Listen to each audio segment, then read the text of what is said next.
Welcome. I'm Diane Meyerhoff, host for Town Meeting TV's presentation of the Burlington School Budget, part of our ongoing Town Meeting 2021 coverage. The show is being aired live on Town Meeting TV and streamed live on our YouTube channel. We welcome your comments and questions. If you're watching this program live, please join the conversation at 862-3966. I'm joined by Burlington School Superintendent Tom Flanagan and Communications Specialist Russ Elek. Thank you both so much for joining me today. Thank you for having us. We're looking forward to the conversation. And I'm looking forward to knowing I'm looking forward to knowing what I need to know before I fill my ballot out. Absolutely. So I'm gonna turn it over to you two. I know you have a presentation already prepared for us, and I will ask probing questions as we go along. Excellent. That sounds all right. Russ, are you sharing? I'm doing it. Okay. All right. Well, thank you again, Diane, for having us. It's great to be here. Looking forward to the opportunity to explain where we are with our proposed FY22 budget and to hear thoughts about the budget that are out there and have a bit of a conversation. I'll lead the discussion part, the presentation here, and Russ Elek, our communications specialist, will help me fill in if I'm missing any pieces or help me get back on track if I go astray. So thank you for having me. It's my first time on CCTV, so that's exciting. And welcome. Yeah, thank you. And also my first budget cycle. And I'm honored to be here, to be on CCTV, to be in Burlington. I love Burlington. The family loves it here, and I'm just honored to be able to have this opportunity. So thank you for having me. We have been focused in our budget development on equity, engagement, and deep learning, three priorities that we set when I first came on, and they were a part of my 100-day plan. And they came about as a result of a number of conversations that I had with folks in the Burlington School District, in and around the Burlington School District, and led me to believe that my beliefs about education and philosophy for education really aligned closely to those of Burlingtonians. And so our budgeting process, and we've been really grounding ourselves in these three priorities, and our budgeting process was also grounded in these priorities of equity, engagement, and deep learning. I've been really excited about the engagement that has happened through this process. We have a really engaged community. I heard about that before I got here, and is one of the reasons I was really excited about coming to Burlington. And we saw the engagement throughout the process. We've done a number of different types of outreach. I do have a couple of advisory councils, students, families, and teachers, and I use those as opportunities to receive feedback. And then we have some other formal areas, roads for feedback throughout our budget development process. Really, the overarching focus for us has been around maintaining programs. The school board was clear that they didn't want us to cut programs; they wanted us to maintain programming. So in that, we are also avoiding layoffs. So that was, the budget looked really challenging this year as we were starting the process, and so that was a really important tenet of this: maintaining programs, avoiding layoffs, and finding reductions. So we really had to look hard for where those reductions are. I'm really happy with this budget. It really prepares us for next year, for fiscal year 22, but also has an eye toward the future, where there are a lot of important and exciting projects that are coming our way. So if you look at sort of the way we develop these, the budgetary assumptions that we made in developing the budget, the first is that there's a $2.8 million it's $2.8 million to just continue to run our district as is, in terms of wages and benefits and some of the basic things that we need to provide each year as a district and debt service. In addition to that 2.8 million, which is just the year-over-year cost, we had to look at we were looking and have found, thankfully, a place for Burlington High School, and that is now called Downtown BHS. And we had to put significant funding toward Downtown BHS to make sure that we could get fit up done, so that we could get into that space during this school year and get into the school over the next 3 years as we work on BHS, the old BHS, and to better understand what's happening at that building with the PCBs, which is why we're out of the building, because we found high levels of PCBs in the air, and now we're learning more about those PCBs and what the cause is and how to remediate those. Those all have significant costs, and so we're including that some of those costs in our projected budget. Those are costs over the next 3 to 5 years. And so this contemplates that. Our budget here contemplates that in FY22 with an eye toward the future. And when will the school downtown open? Is it already open or? No, we're moving in now. So we're on winter break right now. And so the first day of school is the 4th. So it's next week. Yeah, on Thursday. Staff are sort of in between the old building and the new building, getting things in. The new building just looks great. It's really an exciting opportunity to have school downtown, and so we're excited for that. But it was a cost, and it was a cost that we didn't plan for. So there's sort of a reality there. And then the other pieces, most people think about BHS as the high school, but we also have Burlington Technical Center, which is just a wonderful program. Serving half of the students in BTC are our students, and the other half come from sending districts in the region. And we just have amazing programs there. They were able to find space right away because they were able to use non-traditional spaces. So when we closed the high school down in person this fall, our director there, Jason Gingold, got on it right away with our team and found a bunch of spaces that were possibilities, and then got students into spaces. So we're in a number of different spaces, but that will continue into the next couple of years, just as BHS will work around sort of the next step for BHS facilities. BTC is a part of that conversation. And in addition to BTC on top, so we have an alternative program for students that's over at Rock Point right now. And so we're needing to budget for rent for those different programs. So you can see when we were starting our budget planning process, Diane, we knew it was going to be a challenging year because these were the upfront costs that we were dealing with right out of the gate, essentially. So in December, the state sent a letter around saying what they were projecting the state education fund would look like and what that could mean for property tax owners. And when we received that letter, we did our calculations based on these increases we were projecting. And we were initially struck by the fact that if we were to operate business as usual, we might be looking at about a 13% increase in taxes for those who pay on their property. So Tom and the board and our finance director and leadership team, we all felt like this wasn't something that was palpable, especially not during a year of coronavirus where a lot of people have been hurting, and we knew that was going to be a tough ask. So we got to work, and we really wanted to work to bring that number down. Yeah, and just to add to that, one of the reasons that the number was so high, it includes the move of BHS and BTC and the facilities issues that we were having. It also includes the pressures on the state ed fund. And so the tax letter told districts around the state that to project on average a 9% property tax increase. Ours was a 13% projected increase at the beginning because of the 9% plus the debt service and plus downtown BHS and BTC. And so these were issues that we knew we needed to wrestle with and address immediately, because we knew that 13% is not we cannot ask voters and our citizens to pay 13%. So there's a big reveal coming here. There's a reveal. I wouldn't call it a big reveal.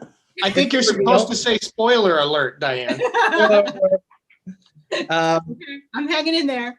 Good, hang in there. So we did a lot of work. This is December work that we're sort of talking to you about now. And so we started looking for savings. So first we went to our board and talked about ideas for how do we start to address savings, which is where we had the conversation about making sure we keep programs.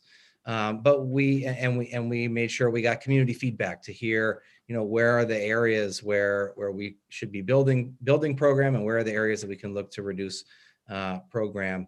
And then I also met with my cabinet. So we have a group of about 27 people, directors and principals at the district office. And I asked the whole cabinet to identify savings. Where are there savings? And as we did that, we were also looking at enrollment trends.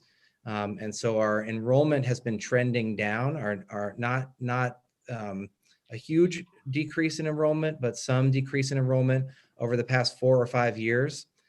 However, so we looked at that carefully. We also know, though, that we also believe that enrollment is going to tick back up because we think that immigration policy, we're already seeing some changes in the way that immigration policy is being implemented.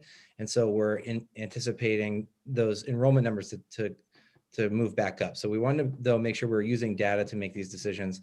And then I also asked the cabinet to look for savings within their programs and budgets. So the first thing that happened, which is really the big area of savings for us this year, was around operating reduction. So we did a line-by-line review of our budget, and we looked at and we just analyzed where we were over the past couple of years, where our spend was trending, and we ended up identifying $1 million in savings, and none of these savings directly impact programs or people in the next fiscal year. So that was important. So you'll see on here health insurance utilization, and health reimbursement and FICA. Those are some of the heavy hitters, or some areas where we were able to find some savings, and contingency reduction. So these are just areas where every year we budget a certain amount, not knowing exactly what we will spend. And we were able to go back and look at the historical trends and make reductions in our projections, and still give ourselves a little bit of cushion. So we reduced contingency by $138,000, but we still kept a little bit of contingency. We reduced health insurance utilization by $225,000, but we still increased health insurance utilization, and we will be okay there in terms of of health insurance and HRA and FICA.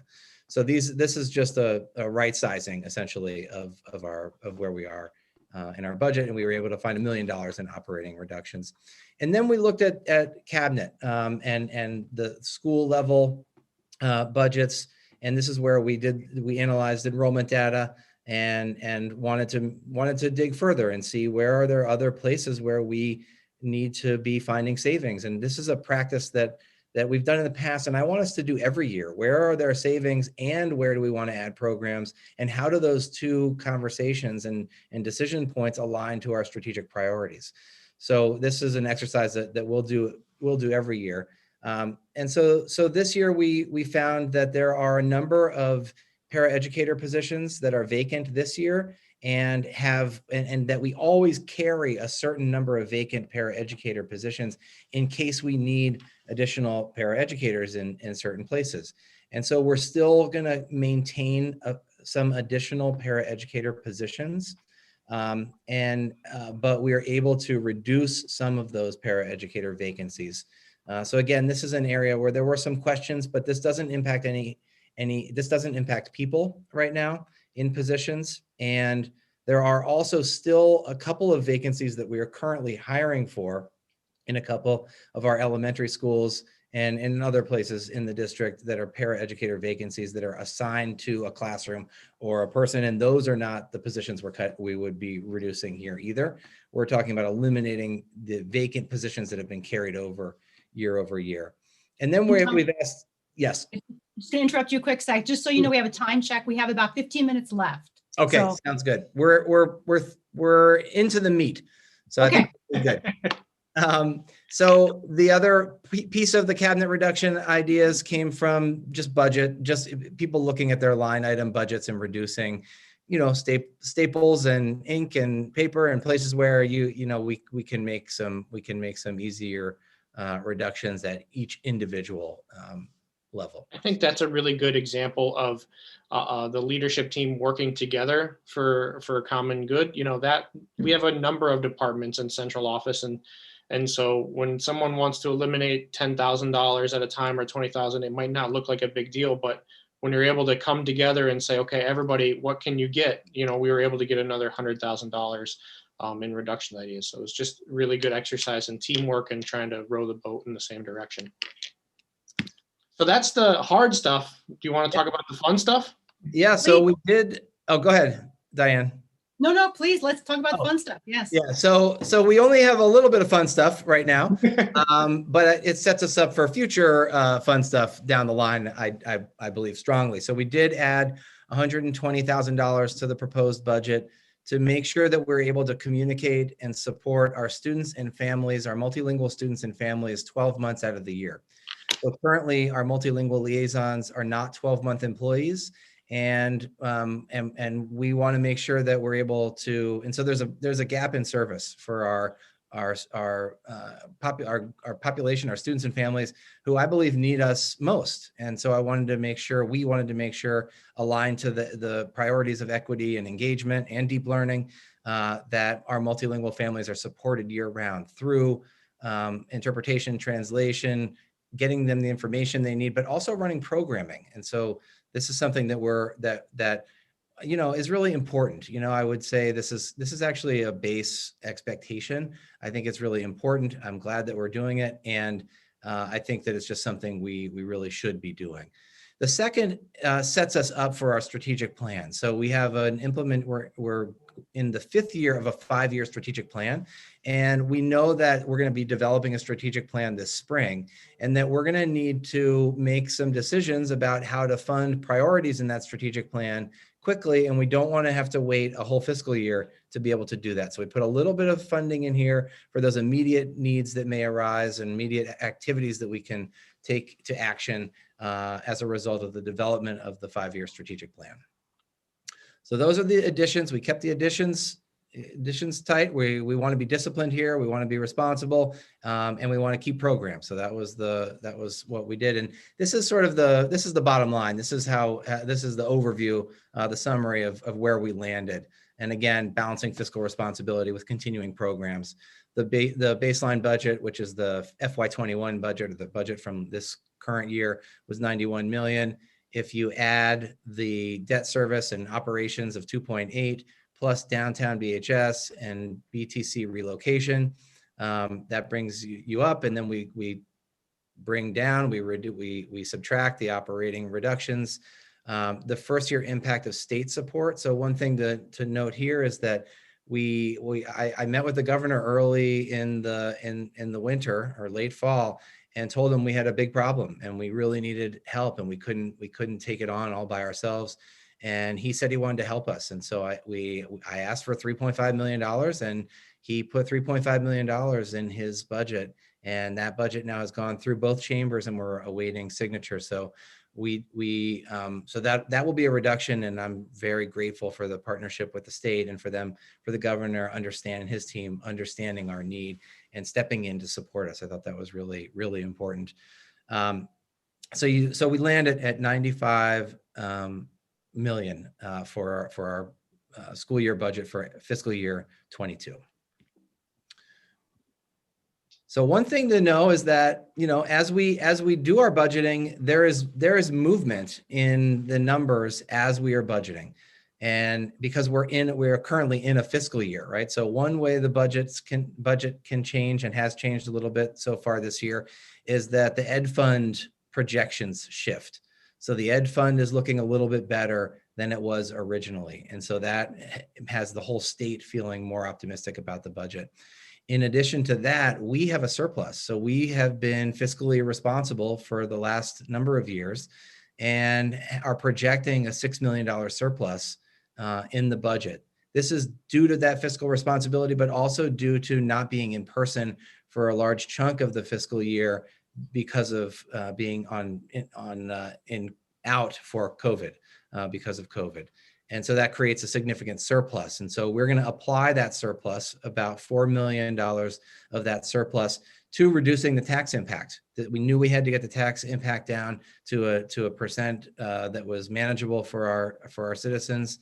And we wanted to, and the board and our team wanted to apply the surplus to reduce taxes.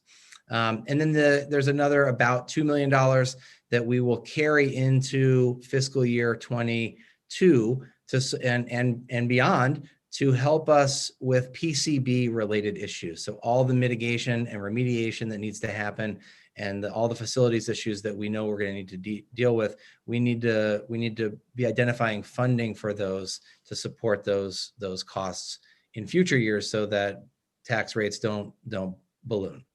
Yeah. So this was our 6th consecutive year of having a surplus. And the nice thing about the way that we've used this is you can see that we are going to attribute about 1.1 million to our general operating budget. And that's pretty typical for what we've done for the last 3 or 4 or 5 years. So that feels good to us to be able to continue on that path, and then be able to use the rest of this money really to set it aside to make sure that we are getting as much help with these building projects as we can get. So the next 2 slides, we're not going to talk too much about, but this is just for folks who want to see the slideshow and want to learn a little bit more about how your tax rates are calculated. What are some of those factors that weigh into what you see on our bill? But I think, Diane, the next slide is the one that you are waiting for. So here we, drum roll. All right, here we go. Oh, it didn't work. There we go. You heard it? All right. There we go. Yeah. So as you can see, the homestead tax increase was projected for BSD at 12.8%, and that was the original estimate that we spoke about earlier. And through the process that we talked about, we were able to get that number down to 6.88%. So close to where we've been where we were last year. And really being mindful that we needed to get that 13% down significantly. And so through the use of surplus, through operational savings, and through some savings in our own sort of cabinet and district level budgets, we were able to get that number down to 6.88%.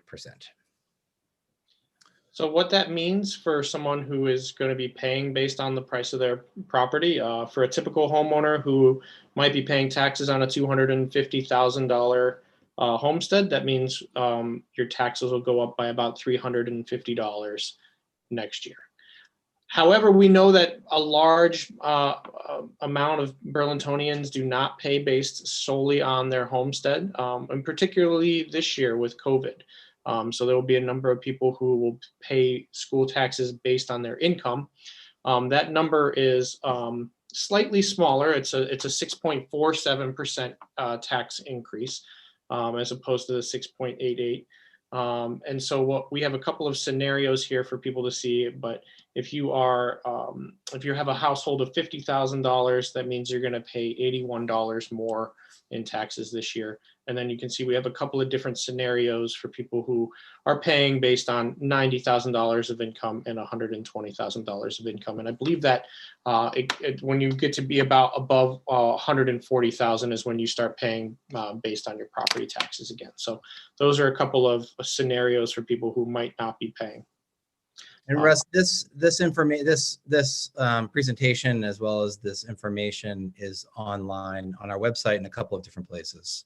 That's right. Why don't you just tell folks the general site that they can look for the information? So that's going to be www.bsdvt/budget. There you go. Thank you. bsdvt.org. Sorry, everybody. And we have a slide at the end that we can leave up for a minute or so for people to take that URL down. Good. Thank you. So Russ, why don't we move to the ballot language? Let's do that. So here's go ahead, talk it out. So this is what you're going to see when Diane, you said you wanted to be prepared for filling out your ballot for town meeting day.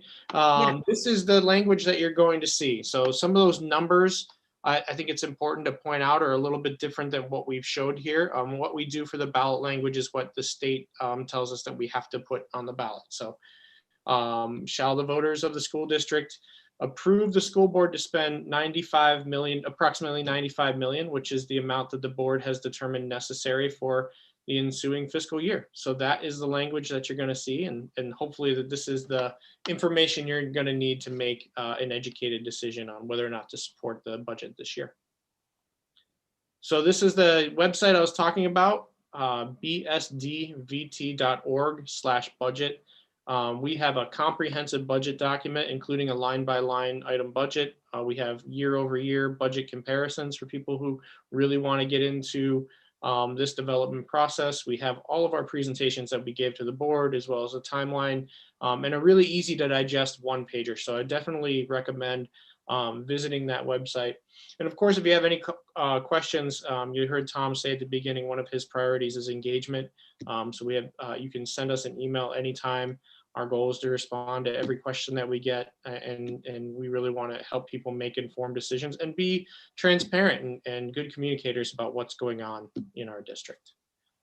And Tom wants to share one more slide, not necessarily related to budget, but sort of related to budget. I mean, it's about our health in general as a district.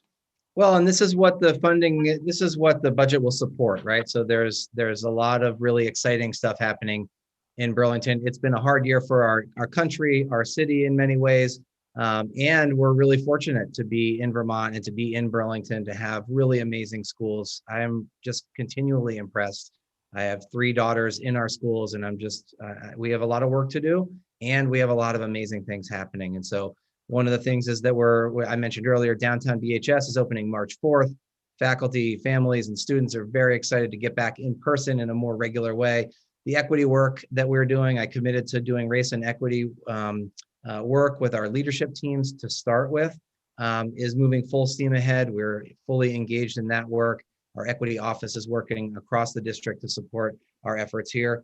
We are also digging into our programs. What does our literacy program look like? We have a goal of 3rd grade reading, that all students are reading at grade level by 3rd grade.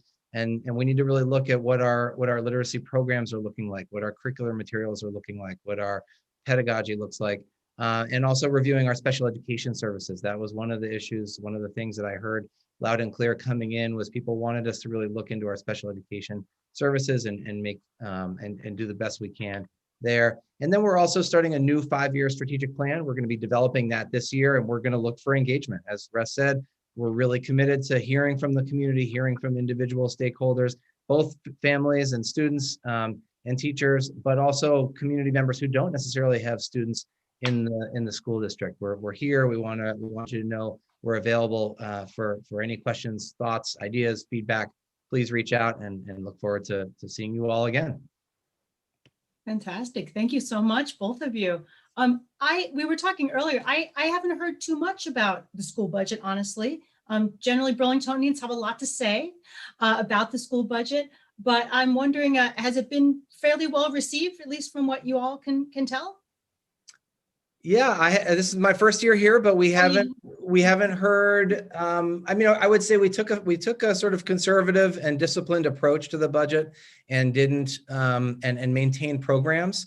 So I think that helps. People know that, okay, we have a lot of resources in place. We're in a good place as a district, and we want to continue and do better with the resources we have. So other than the paraeducators, so we did get questions about the paraeducator vacancies and what was up with those. And I think we've helped people understand that those are positions that we value. We value our paraeducators, and we are not making decisions that are impacting anyone in those positions or any other people at this point. And so that's something, that was the one thing that came up. And I do believe we've answered that question to the best of our ability. And I think that's helped with the way that the community has received it. And I think we for the last couple of years, we've made really strategic investments based on our equity work, our need for sustainable finances and facilities. But we have come with asks every year. So I do think that we tried really hard not to make additions to the budget this year. And we wanted to be really clear with the community from the beginning, from December. Tom's messaging was, we're going to have a conservative budget and we're not looking to add a lot to it. So I think adding $200,000 to a $95 million budget, I think he and the district and Tom sort of stuck to their word. We're not looking for major asks from the community this year. We're really grateful for the support for the last 5 years, and so it's been that's where we're at right now. I think it has felt well received to us, so that's good. Yeah. We hope. Yes, right. Of course, keep your fingers crossed. Yeah. I want to thank you both for taking time out today to chat with us. We appreciate it. And of course, all the viewers who watch now or watch later, because this will be available on demand as well. And we should also make sure we tell everyone to make sure that they vote, certainly via early ballot. And if you're using your early ballot at this point or beyond, you want to make sure you drop that off, not put it in the mail. We've been told that the date is passed now for putting things in the mail. So, but you can also vote on Tuesday, March 2nd. And most importantly, perhaps, you can watch our live results show beginning at 7 p.m. on town meeting night. So I hope that you too will join us, as well as all the viewers out there as well. So Wouldn't miss it for the world. That's what I want to hear. Yeah, Thank we'll you. be there. Thank you. And I look forward to seeing everybody very soon. Thank you and goodbye. Thank you, Diane. Good to see you.